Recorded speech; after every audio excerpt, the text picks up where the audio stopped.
कसम है हमें अपने ताजा लहू की, कसम जिंदगी की, कसम आबरू की। घर अपना किसी को जलाने न देंगे, वतन पर कभी आंच आने न देंगे। अरबाब दानिश और मेरे अजीज साथी, मेरी तकरीर का उन्वान योमे दिफाए पाकिस्तान।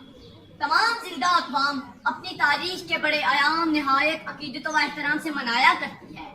6 सितंबर 1965 हमारी तारीख का एक ऐसा दिन जब हमारे मक्कार दुश्मन ने हमारी सरहदों पर हमें ललकारा था, लेकिन वो ये नहीं जानता था कि इसका पाला किस कौम से पड़ा है। बजाय इसके कि लोग खौफजदा होते, वो हकीकत हाल जानने के लिए सरहदों की जानिब उठ दौड़े। इस मौके पर इस वक्त के सदर मोहम्मद अयूब खान की गर्जदार आवाज रेडियो पाकिस्तान पर गूंजी और इन्होंने कौम से खिताब करते हुए कहा, दुश्मन ये नहीं जानता इसने किस कौम को ललकारा है। हम अल्लाह के सिपाही हैं, मुजाहिदों आगे बढ़ो और दुश्मन की तोपों को हमेशा हमेशा के लिए खामोश कर दो।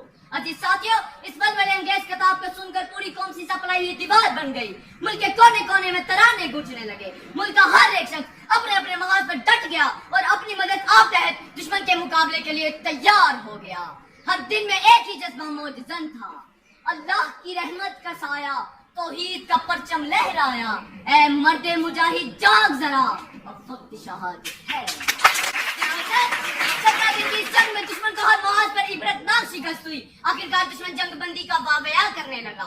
ये जंग बंद तो हो गई, मगर हिंदू सदियों तक इस शिकस्त का जख्म चाटता रहेगा।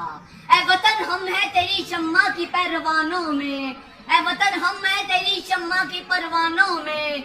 जिंदगी होश में है, जोश है ईमानों में।